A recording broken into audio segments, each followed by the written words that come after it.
This video demonstration is going to be about using layer adjustments in Photoshop. So the very first thing that you want to do when you get into Photoshop and you begin editing an image is you want to make a copy of your background. So over here in your layers panel, you'll want to click on your background layer and drag it to the new layer icon in the bottom right hand corner. And let's rename this retouch. On your retouch layer is where you'll do direct modifying of the image, so blurring and sharpening, or removing things with the clone stamp, or dodging highlights and burning shadows, or using retouching tools to get rid of things that you don't want, things like that. The layer adjustments, though, apply to the entire photograph unless you mask them off, which will be in another video demonstration. So what I'm going to do is I'm going to talk about these adjustments that are located right here above your layers panel. So first one is brightness and contrast. If you move the slider to the right, it will enhance the brightness. If you move it to the left, it will darken the brightness. If you move the contrast to the right, it's going to make all of your shadows and highlights really deep. And if you move it to the left, you have less variation between your shadows and your highlights.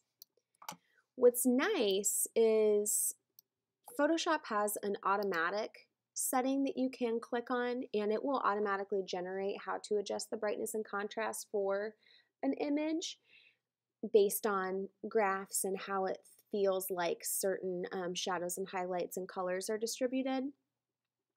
But you can adjust these however you want to. Photoshop set this to 22 and 44, but I think the brightness is really kind of high, so I would pull that down a bit. Okay? So let's go ahead and trash this and move on to the next adjustment, which is levels. And levels shows you how your shadows, midtones, and highlights are distributed. So this part of the histogram right here is showing you where your shadows are distributed. So you don't have a ton of shadows, but they're kind of heightened in one area. This is showing you your midtones, so you've got a lot of midtones going on, and this is showing you your highlights, so not a lot of highlights. I would probably want to pull up the highlights to give my image a little bit more balance. So by pulling that up, I bring out more of those white tones. When I do that, it actually ends up moving my midtone slider as well, and I can adjust that accordingly too. If you move this slider right here, this black slider, that will adjust your shadows in your image.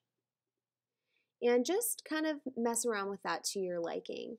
You can also select from any of these preset options right here, and then again there is an auto button too that you can click, and Photoshop will generate an adjustment for you. So we'll get rid of levels, move on to curves. Curves is, in my opinion, the best way to create contrast, which is that variation between your shadows and your highlights. It's what really makes photographs pop and come to life.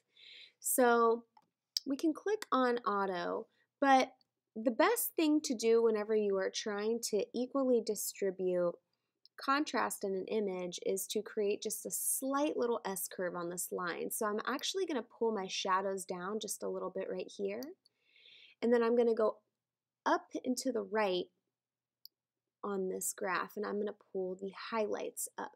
And so what I have now is I have this slight little S-curve, okay? I personally do this to all of my photographs, but you should obviously customize this to your own liking when you're working with your images. So I'm going to click Auto 2 and see what Photoshop does. And again, it made a little S-curve as well, but they actually pulled the highlights up a bit more and sort of kept the shadows the same, which I really would pull down just a little bit. Okay? So that is curves. Trash that and move on, and let's talk about exposure. So your exposure is how bright your photograph is as a result of the amount of light that actually came in to hit your camera's light sensor.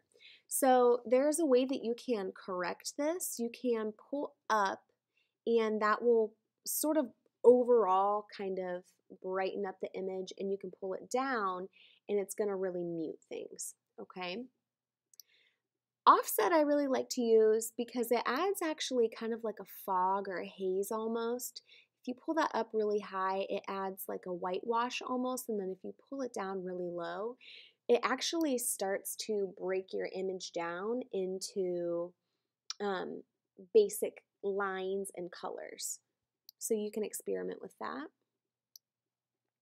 Gamma correction, if you move to the right, similar to offset, sort of breaks down the image, and then to the left it actually brightens and intensifies everything. So we'll set that to 0.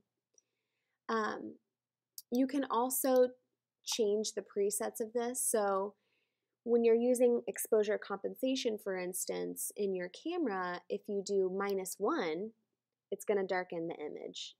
If you do -2, it's going to darken it even further. If you go to +1, it's going to brighten the image. If you go to +2, it's going to do it even further. So Photoshop is actually just doing this for you, but this is something that you can automatically adjust within your camera by controlling your exposure compensation button. Okay? Moving on now to vibrance, one of my favorite adjustments in Photoshop. You move this to the right and it really brightens up all of the colors, sort of intensifies the vibrancy of those. You pull it down and it actually ends up muting all of the colors a bit for you. So depending on what you're editing, if you're editing like a spooky scene or something like that, you may want to lower the vibrance, but if you're trying to really make your image pop and come to life, then you may want to pull the vibrance up. Saturation is how rich those colors appear. So if you pull the saturation up really high, it actually starts to become a little bit artificial, which can be cool if you're doing graphic design, but with photography, you want it to be a little bit more subtle. And then when you pull the saturation down, if you pull it down far enough, it actually converts the image to black and white because you're getting rid of all those colors. If you pull it up, it just subtly starts to add the color back. So it's the richness of the colors that you have in your image, okay? Hue and saturation. The hue will actually change colors in your photograph. So if you move this slider, okay, I'm starting to actually change the paint that's appearing on the glass, which is kind of cool.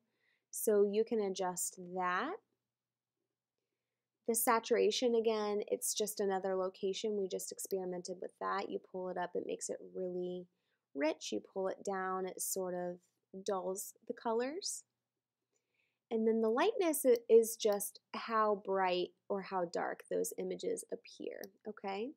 You're welcome to adjust any of the presets or select any of the preset selections. You can colorize it and adjust the overall color yourself as well, okay? So we'll remove hue and saturation and we'll go ahead and go to color balance now. Color balance is good when you want to bring out the color of just one particular area. The tone is really important because you can select changing the color of the shadows, changing the color of the midtones, or changing the color of the highlights. So let's say I wanted to change the midtone colors to blue. When I pull up the blue now, the colors that are changing in the image are those middle tones. If I move it to the red, those middle tones are turning red, okay? If I select shadows, for instance, and then I move up the red, the darker areas of the image actually start to turn red. So selecting the tonal range is actually really important whenever you're working with color balance. All right? Moving on now to talk about black and white. I personally don't love this adjustment because Photoshop tries to do some preset things for you that I don't necessarily think works, but you can adjust each of these individual sliders, and you really should do this if you're working with the black and white adjustment, to adjust the highlights, the midtones, and the shadows all separately.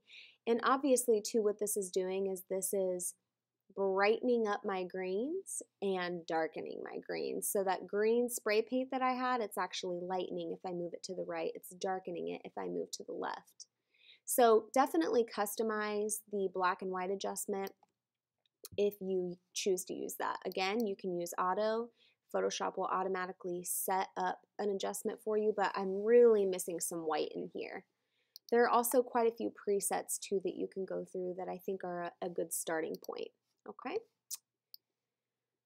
Moving on to do photo filter. This is actually super helpful when you're trying to convey a certain color temperature.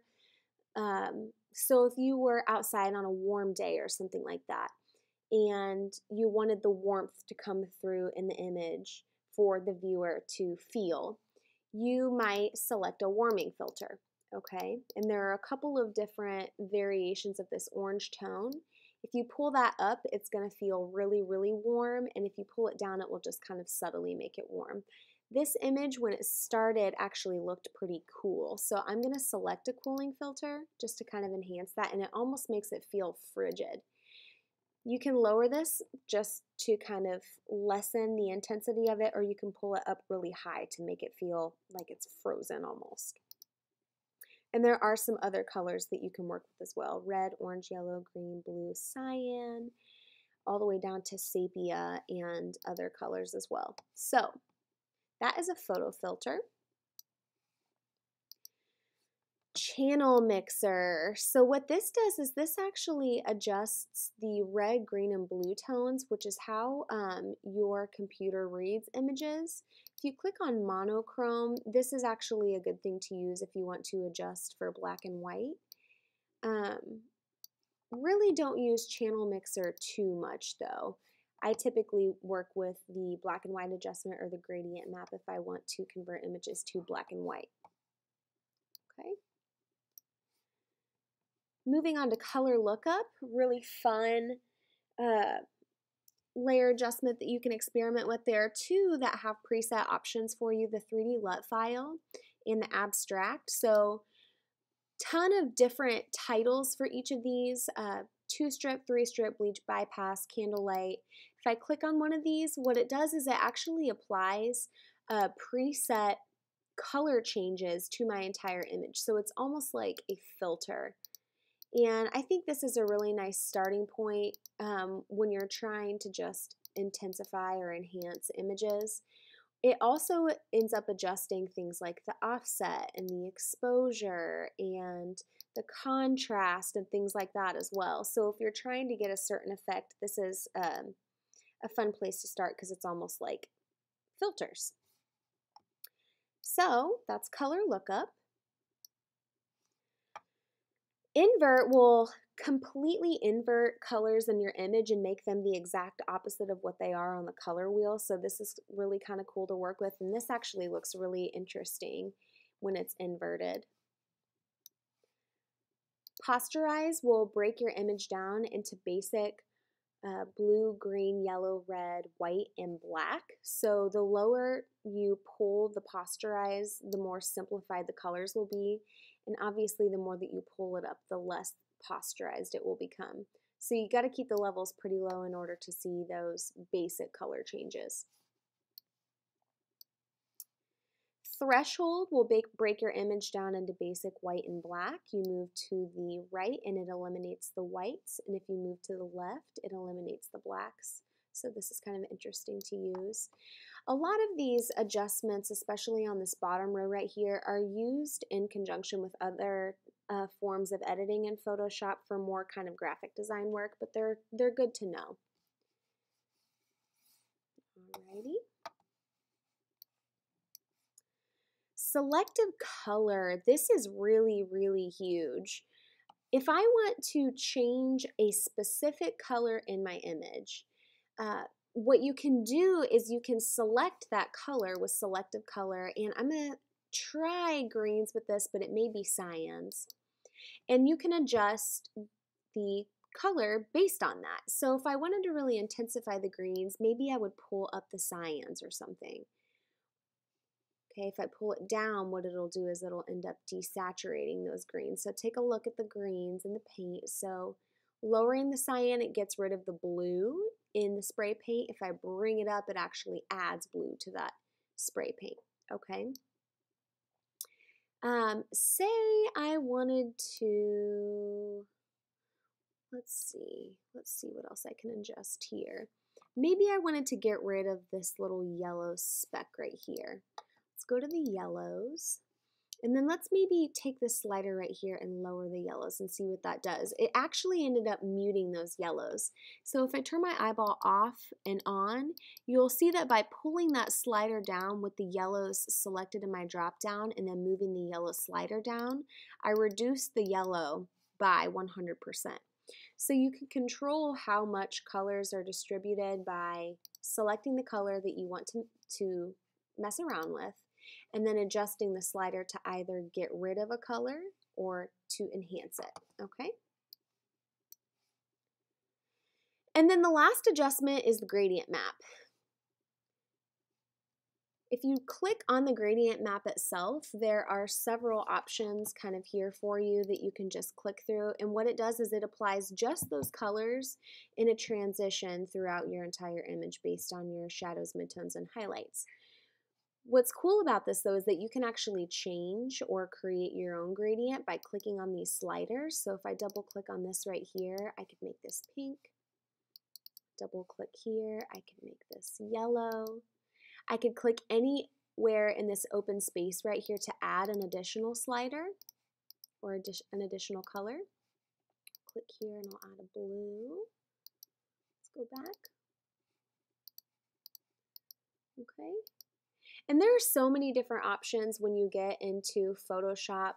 You can add this color to your swatches, you can add it to your color library. I mean, there are just a million things that you can do. Experiment with the layer adjustments. The more that you work and you play around, the more that you are going to be able to know how to use the program to get the desired effect that you want. You can adjust this diamond to adjust the transition of one color to another. Okay. Go ahead and click OK, and that will apply that for you. All right, you can also reverse the colors, and that's kind of cool to do too. So that is using layer adjustments in Photoshop, something that you will have to do with every single photograph that you work with when you are editing as a photographer.